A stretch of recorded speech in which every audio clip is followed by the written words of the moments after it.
Boa tarde a todos, na paz do Senhor Jesus. Vamos retornar ao estudo dos Salmos. Hoje nós vamos estudar o Salmo de número 130, o 11º degrau, na peregrinação em Jerusalém, por ocasião das principais festas, como já tenho dito em outros vídeos. E neste Salmo, e nos Salmos anteriores, e nos seguintes, os peregrinos estão em Jerusalém.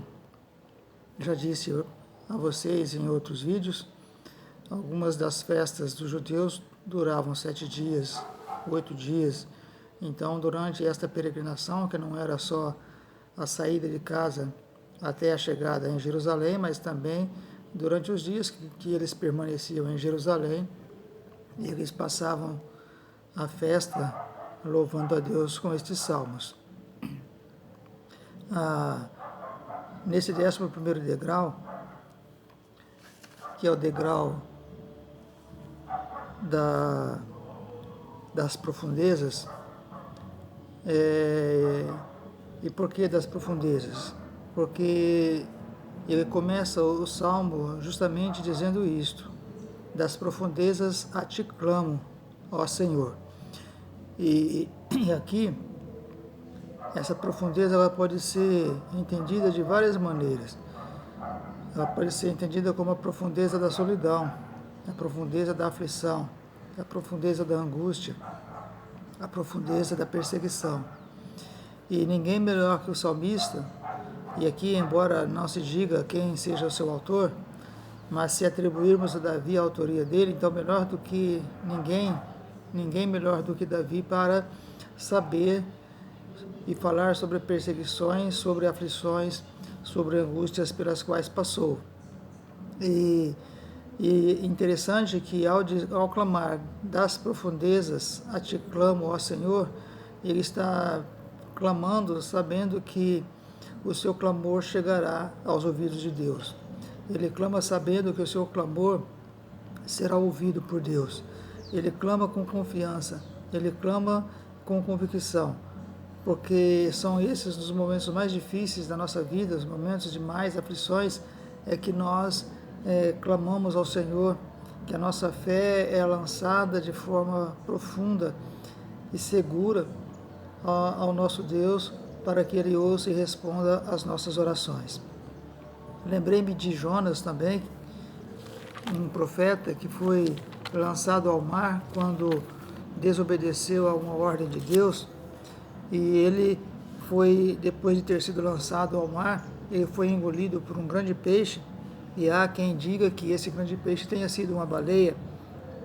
E lá no ventre do peixe, no ventre da baleia, no capítulo 2 do livro de Jonas, ele diz, na minha angústia, o versículo 1, ele diz assim, e orou Jonas ao Senhor Deus, ao Senhor seu Deus, das entranhas do peixe, e disse, na minha angústia clamei ao Senhor, e ele me respondeu. Do ventre do inferno gritei, e tu ouviste a minha voz, porque tu me lançaste no profundo, no coração dos mares, e a corrente me cercou. Todas as tuas ondas e as tuas vagas têm passado por cima de mim. E eu disse, lançado estou diante dos teus olhos, todavia tornarei a ver o templo da tua santidade. As águas me cercaram até a alma, o abismo me rodeou, e as algas se enrolaram na minha cabeça. Eu desci até aos fundamentos dos montes, e os ferrolhos da terra correram-se sobre mim para sempre. Mas tu livraste a minha vida da perdição, ó Senhor meu Deus. Quando desfalecia em mim a minha alma, eu me lembrei do Senhor, e entrou a ti a minha oração no templo da tua santidade. Os que observam as vaidades vãs deixam a sua própria misericórdia, mas eu te oferecerei sacrifício com a voz do agradecimento. O que votei, pagarei. Do Senhor vem a salvação. Aí ele encerra o capítulo dizendo, falou, pois, o Senhor ao peixe, e vomitou a Jonas na terra. Então veja que o salmista aqui, ele expressa o mesmo sentimento de Jonas. Jonas clama das profundezas dos mares, estava lançado diante do Senhor por desobediência, porque desobedecer a Deus. Deus mandou ele ir para Nínive pregar a sua palavra, ele fugiu para Tarsis, por isso que Deus permitiu que ele fosse lançado ao mar e um peixe o engolisse. E lá do ventre do peixe ele ora a Deus e Deus ouve a sua oração e socorre ele. Então o salmista, na mesma situação, ou numa situação idêntica à de Jonas, ele também clama ao Senhor das profundezas.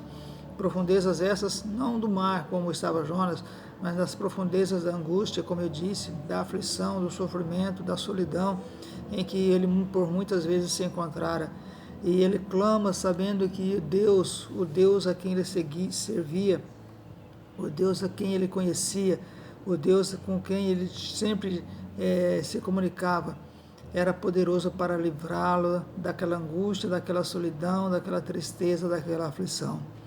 Também nós, nos momentos de dificuldades, nos momentos de angústia, nos momentos de aflições, devemos clamar ao nosso Deus.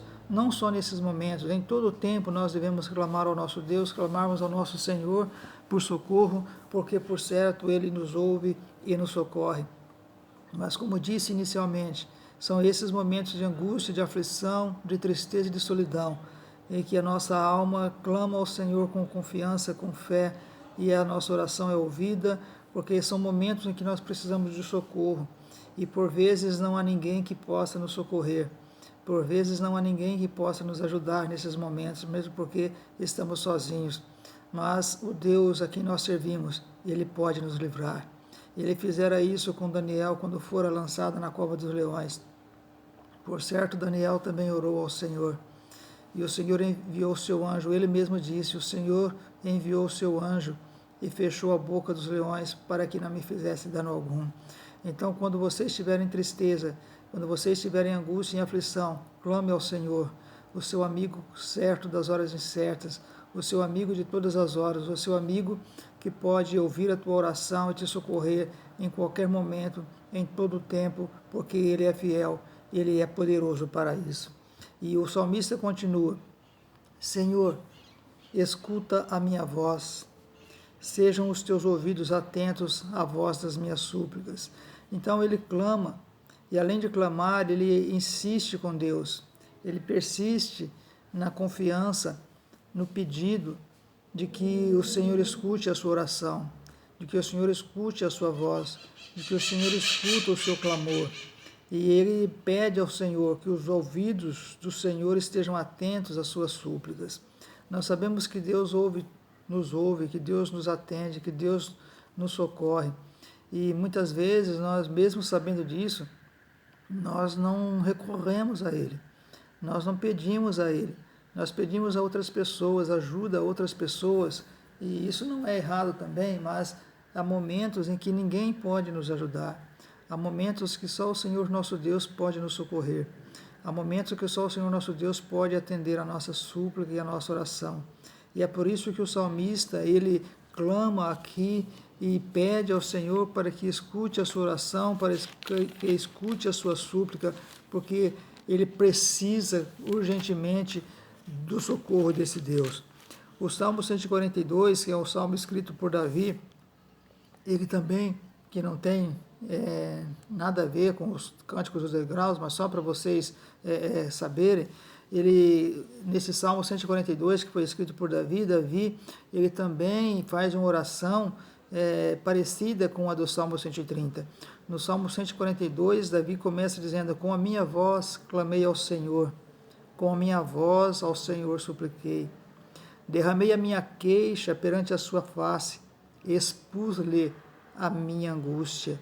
Quando o meu espírito estava angustiado em mim, então conheceste a minha vereda. No caminho em que eu andava, ocultaram um laço. Olhei para a minha direita e vi, mas não havia quem me conhecesse. Refúgio me faltou, ninguém cuidou da minha alma. A ti, ó Senhor, clamei. Eu disse: tu és o meu refúgio e a minha porção na terra dos viventes. Atende ao meu clamor, porque estou muito abatido. Livra-me dos meus perseguidores, pois são mais fortes do que eu. Então veja a semelhança deste Salmo 142 com o Salmo 130 que estamos estudando.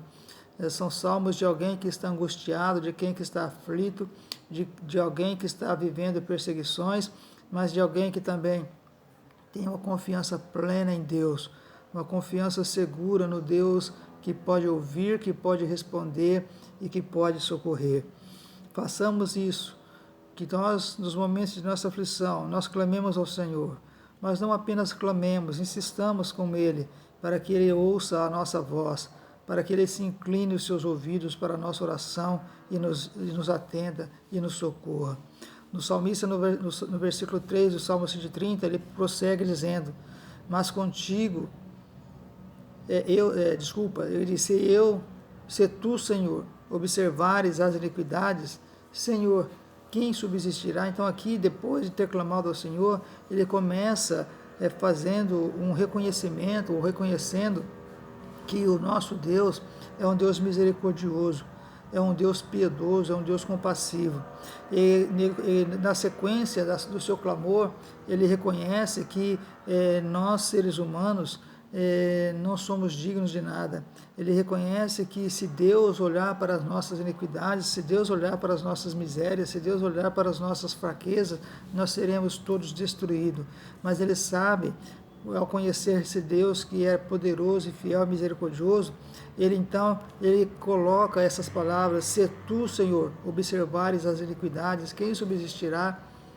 Porque ele sabe que se Deus olhar para nós, sem que nós estejamos protegidos por Jesus, se Deus olhar para nós sem que nós estejamos escondidos à sombra do Onipotente, e a sombra do Onipotente aqui é Jesus, quando nós estamos escondidos em Jesus, Deus olha para nós e aí Ele tem misericórdia de nós, porque Ele não vê os nossos pecados, porque os nossos pecados já foram perdoados, é o que Ele fala no versículo 4. Os nossos pecados foram perdoados por Jesus quando nós reconhecemos que Ele é o nosso Senhor e Salvador, quando nós reconhecemos que Ele é o único que pode nos perdoar e nos dar salvação. Então, quando Deus olha para nós, para aquele que está escondido em Cristo, para aquele que está escondido na sombra do Onipotente, como diz o Salmo 91, e está descansado no Senhor. Então, quando Deus olha para a pessoa que creu em Jesus, que aceitou Jesus como Senhor e Salvador, Ele não vê iniquidade em nós, mas Ele vê o perdão. Aí ele conclui no versículo 4 dizendo, mas contigo está o perdão para que seja temido. Só em Deus há perdão, só em Jesus há perdão. Em nenhum outro nós poderemos alcançar o perdão e nem a salvação. O salmista aqui no Salmo 130, ele reconhece a misericórdia de Deus, a graça de Deus, a compaixão de Deus para com a humanidade. E aí ele conclui no versículo 4 dizendo, contigo está o perdão. Nenhum outro mais tem perdão para dar senão Deus e Jesus. Porque os dois são Deus, né? A Trindade é formada por Deus Pai, Filho e Espírito Santo. Então, o perdão está com Deus. Ele é o dono do perdão. Ele que libera o perdão. Aliás, Ele já liberou o perdão para nós, para toda a humanidade, quando Ele enviou Jesus para morrer em nosso lugar. Agora, basta nós reconhecermos que só nele nós podemos encontrar o perdão e clamarmos a Ele e reconhecermos a morte de seu Filho Jesus lá no Calvário para que nós alcancemos esse perdão que nós tanto precisamos para que nós possamos ser salvos. Então, além de ser dele o perdão, Ele libera o perdão e só Ele tem perdão para dar. E por que isso? Para que Ele seja temido. E o temor aqui é por ter sido alcançado por sua misericórdia. O temor aqui é por ter sido alcançado por sua graça. Quando somos perdoados dos nossos pecados, quando somos perdoados das nossas fraquezas, quando somos perdoados das nossas transgressões, aí nós tornamos-nos temedores de Deus. Reconhecemos que nosso Deus deve ser temido. Não é ter medo dele, mas é ter reverência. É reconhecer nele o perdão, a misericórdia, a graça. É reconhecer nele a sabedoria e a capacidade de livrar o homem do inferno, livrar o homem do pecado, livrar o homem das suas iniquidades. Nenhum outro tem essa capacidade, senão Deus. Só Deus pode perdoar os pecados, só Deus pode purificar a nossa alma, só Deus pode nos remir através do seu Filho Jesus Cristo, e isso Ele já fez quando enviou Jesus ao mundo. Agora, cabe a nós reconhecermos isso, para que nós possamos alcançar este perdão que já está liberado para toda a humanidade. No versículo 5, ele continua dizendo: aguardo ao Senhor. A minha alma o aguarda e espero na sua palavra. A melhor coisa que tem, a coisa mais gostosa que tem é aguardar em Deus, é aguardar no Senhor. Porque quando aguardamos em Deus, quando aguardamos no Senhor, nós fazemos isso com confiança, com certeza, na convicção de que o Senhor nos ajudará, o Senhor nos livrará, o Senhor nos perdoará, o Senhor nos dará esperança. Aí ele fala: aguardo ao Senhor. Ninguém melhor do que o Senhor para que nós aguardemos. As pessoas muitas vezes aguardam em outros, no amigo, no patrão, no presidente, aguarda em pessoas com poder econômico, mas muitas vezes as pessoas que confiam nessas aqueles que confiam nessas pessoas sofrem decepções, sofrem não só decepções, mas sofrem também as suas vergonhas até, porque confiaram em pessoas que não poderiam ajudá-las, e ainda que poderiam, não o fizeram no momento em que eles necessitaram. Mas quando nós aguardamos no Senhor, quando nós esperamos no Senhor, nós não nos decepcionamos, porque o Senhor Deus não decepciona ninguém. Pode até ser que Ele não nos dá ou não nos dê tudo o que nós pedimos, e isso é bom para nós mesmos, porque se Deus der a nós tudo o que nós pedimos, Ele estará lançando sobre nós uma responsabilidade muito grande sobre os nossos atos, sobre os nossos pedidos. Mas quando Ele nos dá aquilo que Ele sabe que é bom para nós, aquilo que Ele sabe que será útil para nós, então aí nós somos bem-sucedidos, nós somos bem-aventurados, porque o Senhor, melhor do que ninguém, sabe aquilo que eu preciso e aquilo que você precisa. Aguarde no Senhor. Aguarde nele, porque ele sabe o que você precisa, ele sabe o que você necessita, ele sabe o que você está passando, ele sabe o que você está pedindo, ele sabe qual é a dor que você sente na alma, a dor que você sente no coração, a angústia e a aflição pela qual você está passando. Mas aguarde nele, porque nele há esperança. A minha alma o aguarda e espero na sua palavra. A sua palavra é Jesus. Então, quando você aguarda em Deus e espera em Jesus, por certo você será bem-aventurado, por certo você será atendido, por certo os seus problemas serão solucionados, por certo os seus problemas serão resolvidos, porque você está esperando naquele que pode resolver, naquele que conhece todas as coisas, naquele que pode te ajudar em tempo de angústia, em tempo de aflição. No versículo 6 ele fala: minha alma anseia pelo Senhor, mais do que os guardas pelo romper da manhã, sim, do que aqueles que esperam pela manhã. Aqui é muito interessante esse versículo, porque os guardas que trabalham à noite, os vigilantes que trabalham à noite, eles anseiam grandemente pelo raiar do dia, eles anseiam muitíssimo pelo amanhecer, porque eles passaram a noite muitas vezes em claro, a noite toda sem poder dormir, sem poder dar um cochilo. E uma das coisas mais difíceis que tem é você vencer o sono durante a noite. E existe aquele